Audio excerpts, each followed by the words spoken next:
کتب علیکم الصیام، تم پہ روزے ہم نے فرض کیے ہیں، کما کتب علی الذین من قبلکم، جیسے تم سے پہلے لوگوں پر ہم نے روزہ فرض کیا تھا تم پر بھی فرض کیا ہے۔ کیا ملے گا؟ لعلکم تتقون، تمہیں تقوی ملے گا۔ من یتق اللہ یجعل لہ مخرج ویرزقہ من حیث لا یحتسب، جو تقوی اختیار کرتا ہے اللہ تعالیٰ اس کو وہاں سے رزق دیتا ہے، اس کو ہر تنگی سے راستہ دیتا ہے، اور وہاں سے رزق دیتا ہے جہاں سے اس کو وہم و گمان بھی نہیں ہوتا۔ حضرت مقداد رضی اللہ تعالیٰ عنہ پیشاب کرنے گئے تو سامنے ایک سوراخ تھا، جہاں وہ بیٹھے پیشاب کر رہے تھے سوراخ تھا، تو ایک چوہا اندر سے نکلا اور 1 دینار آپ کے سامنے پھینک کے اندر چلا گیا، پھر گیا، پھر ایک دوسرا دینار لے کے آیا، پھر 3، پھر 4، پھر 5، پھر 6، پھر 7، پھر 8، 19 دینار اس نے اپنے سوراخ سے نکال کے حضرت مقداد کے سامنے پھینک کے اندر چلا گیا۔ وہ بڑے بھی حیران پریشان، انہوں نے وہ اٹھائے، فارغ ہو کر آ کر اللہ کے نبی کو پیش کیے کہ یا رسول اللہ میرے ساتھ تو یہ قصہ ہوا ہے، آج چوہے نے مجھے مالدار بنا دیا۔ تو آپ نے فرمایا یہ رزق ہے جو اللہ نے تجھے عطا کیا ہے۔ پھر یہ آیت پڑھی، من یتق اللہ یجعل لہ مخرج ویرزقہ من حیث لا یحتسب۔ اب یہ راستہ صرف مسلمان کے پاس ہے کہ اگر وہ تقوی اختیار کرتا ہے تو اسے اللہ وہاں سے دے گا جس کا اس کو وہم و گمان بھی نہیں ہوگا۔ من یتق اللہ یجعل لہ من امرہ یسرا، جو تقوی اختیار کرے گا اللہ اس کے لیے آسانیاں پیدا کر دے گا۔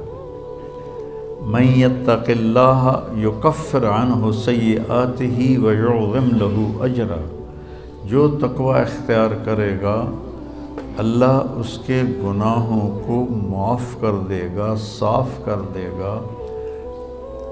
یکفر کا مطلب ہوتا ہے نشان مٹا دینا، عفا کا مطلب ہوتا ہے چھپا دینا، اور تکفیر کا مطلب ہوتا ہے نشان مٹا دینا۔ اللہ ان کے گناہوں کے نشان مٹا دے گا اور ان کا اجر بہت زیادہ کر دے گا۔ ان تصبروا وتتقوا لا یضرکم کیدہم شیئا ان اللہ بما یعملون محیط، تم صبر اور تقوی اختیار کرو تو دشمن کی کوئی چال تمہارے اوپر کارگر نہیں ہوگی، اللہ ان کا گھیرا ڈالے ہوئے ہے، ان کے گرد گھیرا ڈالے ہوئے ہے۔ تقوی کی مثال کیا ہے؟ آپ کے پاس پیسے ہوں اللہ کے فضل سے تو آپ ہر چیز خرید سکتے ہیں، گھر خرید سکتے ہیں، گاڑی خرید سکتے ہیں، جائیداد بنا سکتے ہیں، سیر و تفریح کر سکتے ہیں۔ تو تقوی ایک ایسا سرمایہ ہے جس سے آپ دین کے ہر عمل پہ چل سکتے ہیں۔ تقوی ایک ایسا سرمایہ ہے جس پر آپ دین کے ہر عمل کو اپنا سکتے ہیں اور اس پہ چل سکتے ہیں۔ حضرت عمر نے کعب احبار سے پوچھا تقوی کیا ہے؟ چونکہ قرآن میں مختلف تعبیرات ہیں تقوی کی، تو حضرت عمر نے پوچھا، کعب احبار یہودی عالم تھے، ایمان لائے تھے، تابعی ہیں، مت تقوی، فرمانے لگے کبھی کانٹوں بھرے راستے پہ چلے ہو؟ سبحان اللہ، کہنے لگے ہاں، اور اب میں تو کانٹے ہی کانٹے تھے، کوئی سبزہ تو تھا ہی نہیں۔ تو کہنے لگے پھر کیا کرتے ہو؟ کہ میں اپنا کرتا سمیٹ لیتا ہوں، دامن سمیٹ لیتا ہوں، اور کانٹوں سے بچا کے میں آگے نکل جاتا ہوں کہ بس یہ تقویٰ ہے کہ چاروں طرف گناہوں کے خاردار کانٹے ہیں، اس سے اپنے دامن کو بچا کر پار نکل جاؤ۔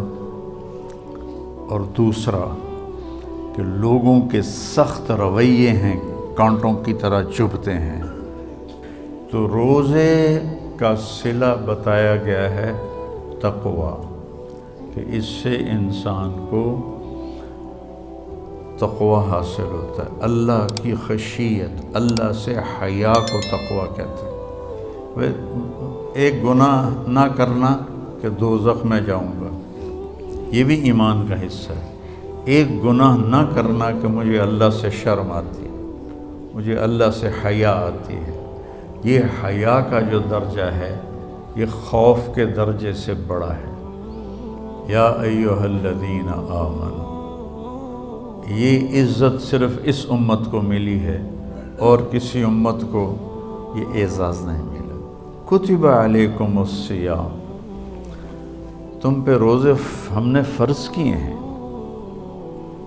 کما کتب علی الذین من قبلکم، جیسے تم سے پہلے لوگوں پر ہم نے روزہ فرض کیا تھا تم پر بھی فرض کیا ہے۔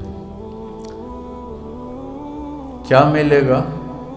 لعلکم تتقون، تمہیں تقویٰ ملے گا۔